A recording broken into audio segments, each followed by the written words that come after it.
Hey everybody, it's me, Mary Arnold, and these are some steps that you should know and be prepared or preparing yourself before you get a loan for a mortgage. So some of the things that most people kind of know is, well, I need 640 credit score. What you don't know, or possibly don't know, is that's not the only thing you need. Credit is a huge factor. You can't have student loans that you haven't paid for, bills that you are very, very late on, judgments, outstanding or forgotten bills. So even though Credit Karma and some of these other sites will say you have 580 or 640 or 700 credit score, that may not be the case, because when an actual mortgage company or a loan officer or a bank does your credit, they do a real credit check that shows right then what your credit score would be. Credit Karma, as you know, will fluctuate up and down throughout the months. They're not guaranteed exact credit score. Old light bills, old water bills, an eviction, all these things need to be taken care of before you even apply for a loan, especially a mortgage. They are time sensitive, of course, I'm not sure exactly how far they can go back, but if it shows up on your credit score, you probably need to get it fixed before you apply. There's another thing, it's called rate to ratio. So you have an income of $2,000 a month, but bills that are in your name, light bill, car payments, stuff like that, maybe hospital bills, cell phone bills, all this accumulates to how much is taken away from your employment paycheck, what you're making a month. Okay, so if you only bring in $2,000 and you got $1,500 worth of bills coming out, the lender is probably not going to approve it, or the underwriter is not going to approve it, because you have too much bills coming out and not enough income to make that house payment or to live on. And that is a rate to ratio factor that they have to put in to make sure that even if you miss a couple of days, are you still going to be able to make that payment? If you got laid off for a week or two, are you still going to make that payment? So that rate to ratio has got to be anywhere on an FHA from 40%, and a what I call the farmers, the USDA loan, that is a little bit more lenient than FHA. So those are things that you need to think about, is cutting back on those bills. Another thing, do not apply for any loans other than when you're completely ready for a mortgage lender. Don't try to get a personal loan, a card. Don't get a card. Don't get cell phone on credit before, during, and just a little after the process of getting your mortgage loan. These are things that will lower your credit score. Every time you try to get something and get denied, will lower your credit score for a period of time. You have soft hits and hard hits. So when you go and you apply for a little personal loan or an auto loan, trying to get a car or a motorcycle, four-wheeler, whatever it is, they're going to bounce your credit all over the place to their most popular lenders to see if they can get the loan for you. And each one that they go through will knock your credit score down. So when you go to get a car, not only will it knock, 20 different lenders to see who can get you the loan, it will knock your credit score down. But that's not the only reason why you need not to do this. The other reason is, during the process of 6 months before you're looking to buy a home, during, and a little bit after, okay? You don't want to do this because the lender sees that you're trying to add another bill to your rate to ratio, and that will knock it down a little bit. Okay, so they're going to say, why are you trying to get a car? Why are you doing this? Why are you trying to get a cell phone, a four-wheeler, a tractor for your farm, or whatever it is that's on your credit? So hold off on it. Do not go through a lot of loans or other things. Wait patiently. This is a patient game. It really is. Not all lenders are the same. So be mindful. Do not run your credit for any reason. Do not, like Credit Karma will have the option to dispute something that is on your credit. If you know that you owe that bill, then you owe that bill. Credit Karma cannot take it away. No collection agencies can take that away. No credit helpers can take that away. They can actually hurt you, because during the loan process, if you have a dispute, what that does is temporarily take that off of your credit score. But if you lose that dispute, then all of a sudden it will come back on there as if you just tried it again, and it will lower your score. So during the process, you might have a 640 credit score, and within that 30 days, that dispute got turned down. That will lower your credit score, and the mortgage company will run your credit twice, one before and one after or during, right before the closing. They'll run another one just to make sure you didn't get pre-approved, run out and get a car before closing, okay? So you want at least, depending on the amount of the loan that you're looking for, the home. If it's a $100,000 home, you want $4,000 in the bank that you can actually trace paper to paper, cross those T's, dot those I's. So if you all of a sudden put $2,000 in your bank account in one whack, they're going to question why you got it, where'd you get it, how'd you get it, who'd you get it from. Show me proof that you got it from them. Show me proof that you don't have to pay it back. And then it's just a lot of messy paperwork. And if you don't have all that evidence, you're not going to use that money. Everything that is on your bank accounts, plural, bank accounts, savings accounts, checkings accounts, it doesn't matter. Savings, bonds, everything. Every financial thing that you have to have means to why you got that money, where you got that money, who you got that money from. So if you're a simple person and you just deposit your check, or your check's just, direct deposit, you probably won't have that much problems. But if you have a family and your wife and you, or you and your husband, or however it works, or your kids give you money, you need to account when you got it, who you got it from, how you got it from. Meaning, not only do you have to show it in your bank statements, but also theirs. And every dime counts. It is very hard to do if you have your own personal business. You should be familiar with finances on that. Have very good bookkeeping, stuff like that. So if you're just a regular person, tie up the loose ends of your credit scores.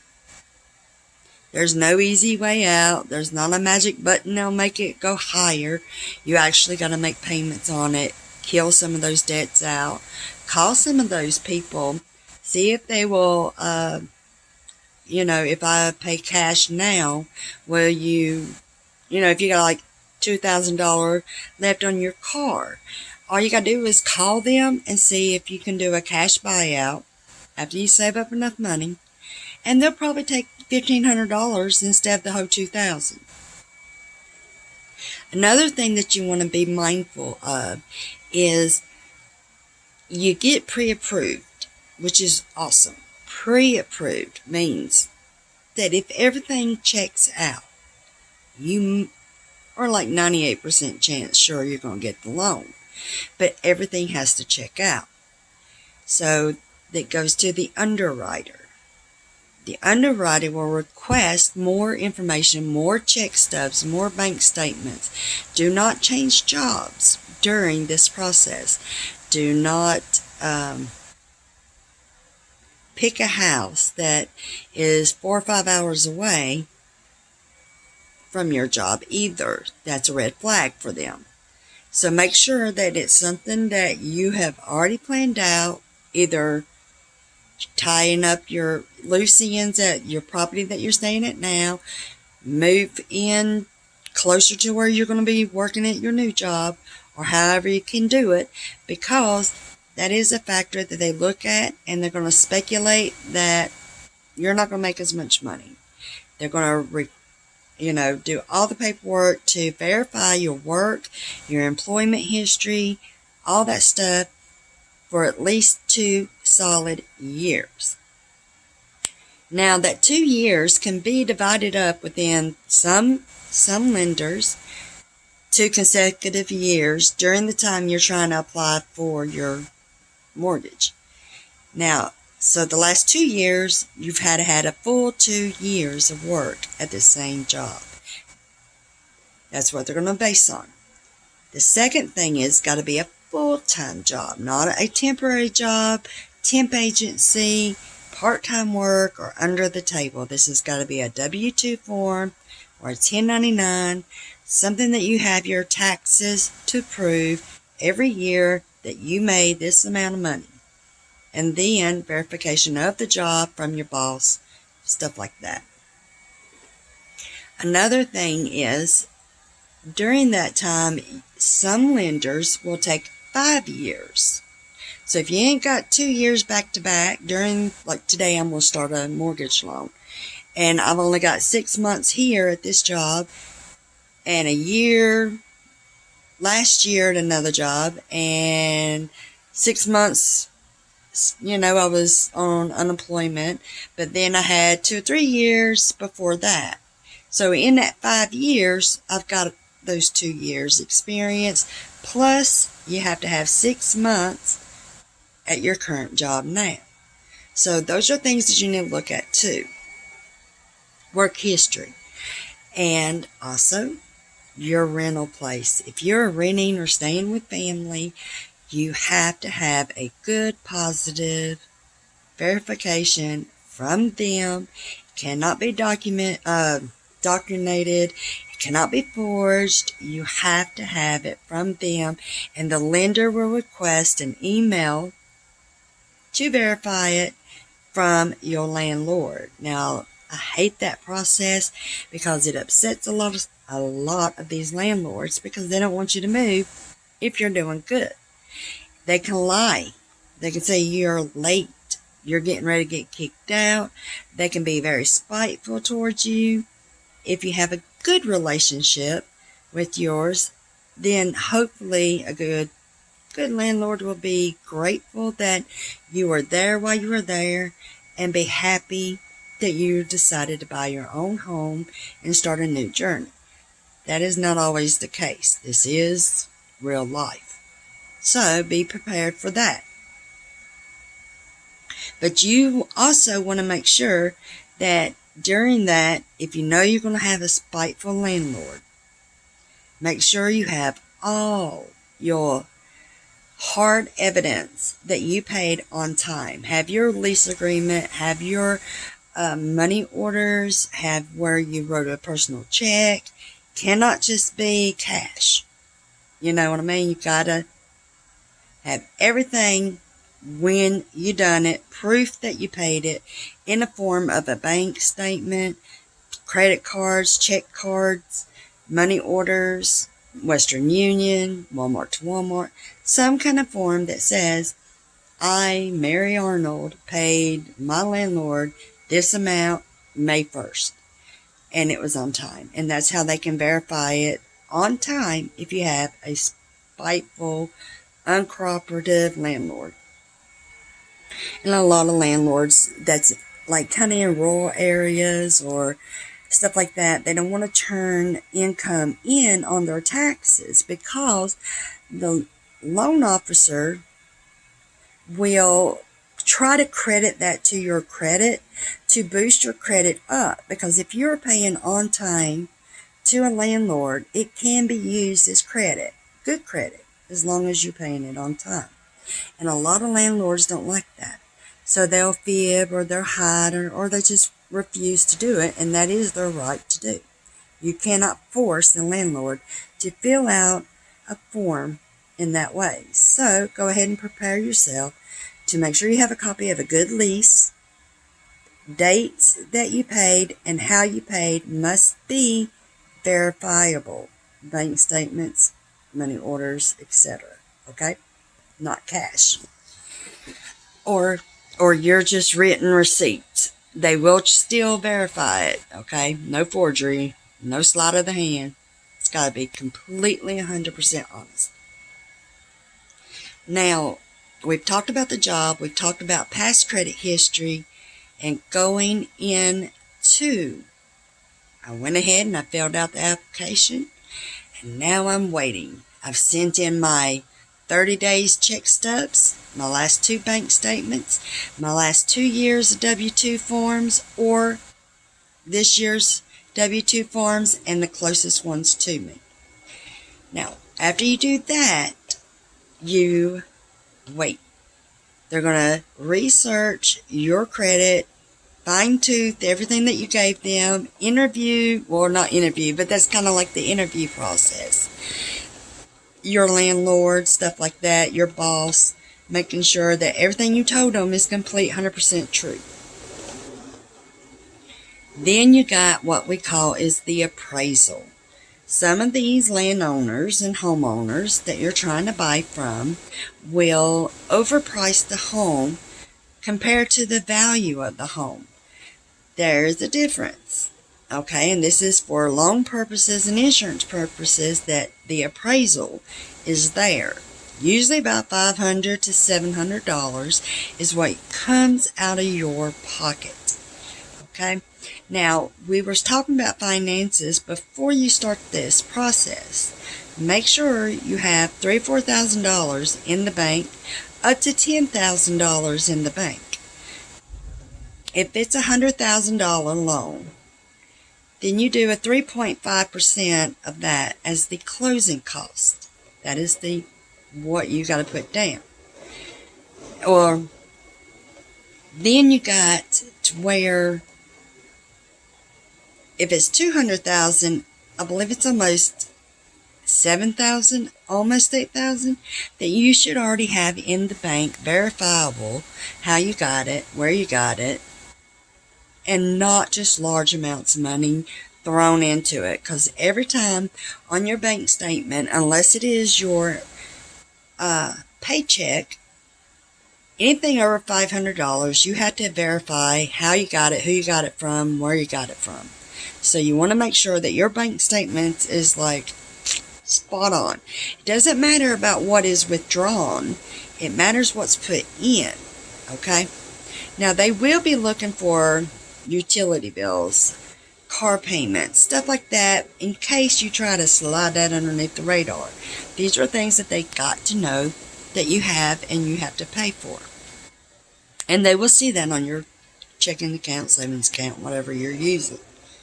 So make sure you're very, very honest. So save your money for the closing costs. Then you have between $500 and $700-ish for the appraisal. The appraisal goes around to the property that you picked out, and he will or she will look through the property, look at the foundation, look at the roof, look at the walls, look at the floors, and FHA and USDA will be very thorough. There should be no chip and paint on the inside of the door frames, the windows, the walls, the ceiling, the outside, windows, doors, roof, all of this stuff. It's got to be completely intact. No holes in the floors, walls, ceiling, no danger areas, railing for steps, a decent crawl space underneath the home. And then he's going to also look at structures on the outside. Now, if it is a mobile home, that's a different deal. So it's a different subject. But a normal house, these are certain things that they're going to look for and look at and check. You do have the option to do a home inspection. That's a little bit more thorough, and they're going to check the wiring and plumbing and heating unit and structures and stuff like that. They're more in-depth, and that is an optional thing that should be recommended to everybody to do, but that's a $300 to $400 extra cost. Okay? Just letting you know that. So once the approval or the appraisal comes through, the appraisal will come through. Say you're buying a house for $100,000. Very cheap, nice, looks good. The appraisal will say you gotta, or the owner of the property has to fix a stairwell. It's unsafe. Or a broken window. Cannot have no broken windows either. So the homeowner fixes that. You have to pay for the revisit back to get it checked again. Now, once all of that is done and said, say that $100,000 home, he says, is only worth $50,000. The homeowner says, I'm not going to take less than $100,000. That means the other $50,000 comes out of your pocket. The mortgage company lender will not approve the loan unless you have the on-hand cash for the difference of the appraisal. Now, if the appraisal goes the other way, say the $100,000 home valued at $150,000, well, then that's just great. That's more of the reason why the lender should approve it. Has nothing to do with the closing cost or the down payment that you have to make if it is overvalued. That is good. If it is under the value of the house, or vice versa, it just depends on how you word it. So if it is $100,000 and the appraisal says $50,000, then you have to come up with that extra $50,000. If it is a $100,000 home and it appraised for $150,000, you don't have to do anything. That is what you want to see. You want the appraisal to be above the seller price. So once that's done, it is hard to do in this time because of the housing market was so high in 2020, 2021, when we all know what happened. So the market went sky high. Well, now they're trying to lower the housing market again. And by doing this, most of the appraisals are going to be under the asking price of the seller. Unless it is like the best house in the world, that kind of thing. But here, 6 acres, nice property, $40,000 or $45,000 was under the appraisal. The appraisal didn't meet the seller price. So that $40,000, 6 acres, the appraisal guy said, not worth it. Take $30,000 for it. That means $10,000 has to come out of your pocket. These are things you got to look for. Now, also, most of these lenders will not do multiple homes. That is called a conventional loan. A conventional loan is more or less like a personal loan. They're a little bit more lenient on things than FHA or USDA. Okay? Just throwing that out there too. But you have to have a lot more down, a lot more cash on hand to get away with it. So if you're looking at, well, how did that person get that nice home for $30,000 and I can't get it on FHA or the USDA loan? Well, it's because it is a government assistance loan, which means that it is a lender backed by the government to make sure that they get their money. where a conventional loan is just going with you and that's it. So getting that kind of loan, you have to put a little bit more money down. There's just a lot. The main thing is that before you even start, you make sure you put some money back. You do a free credit check through your county clerk and run it and get the information. Go down the list. If it's a light bill, go ahead and pay it off. If it's a car payment that's in decline, which means 60 days late at here and there within the last couple years, you kind of want it to be really good for at least 6 months. All right, so try to maintain that or pay it off, one or the other. Do not apply for cars, anything like that. Now, after you get through with the underwriter, then it's going to be closing. Then they're going to ask for that deposit, which usually will be a cashier check that you bring on that day. You will sign your papers and you will be a homeowner. During that time, yes, they could still deny the loan. So, because they might wait right there at the last second to run your credit and you messed up and you try to get a loan for something. That will hurt your chances. Wait until the day that you sign it.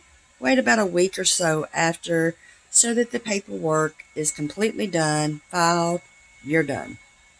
I hope that helped when buying a home through the FHA, USDA, and conventional loans.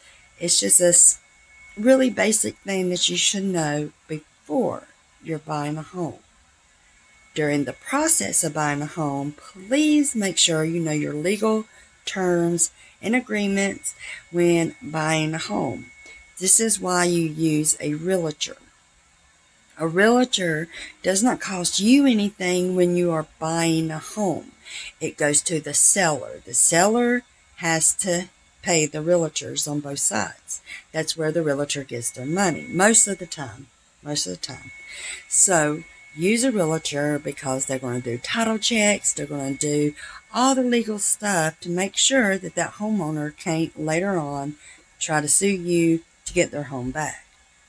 So these are things just to be aware of, and I hope that you research more, look into everything, and understand that if anything is on your credit that you owe it, try to take care of it. Don't waste your money on these help credit scores and all these other little things that you see on advertising that they can just wipe it off after 4 or 5 years, because that is not how it works. And it's just a money racket. Now, they can help if you don't know how to do it, which would be take cash and give me a deal. So, but if you know that you owed a car payment or a repo or anything like that that's still showing, or a judgment, you need to wait. Go ahead and pay it off, but you need to wait a little bit so that at least 6 months, maybe a year before you start doing the home buying process. All right, my name is Mary Arnold, and thank you for joining.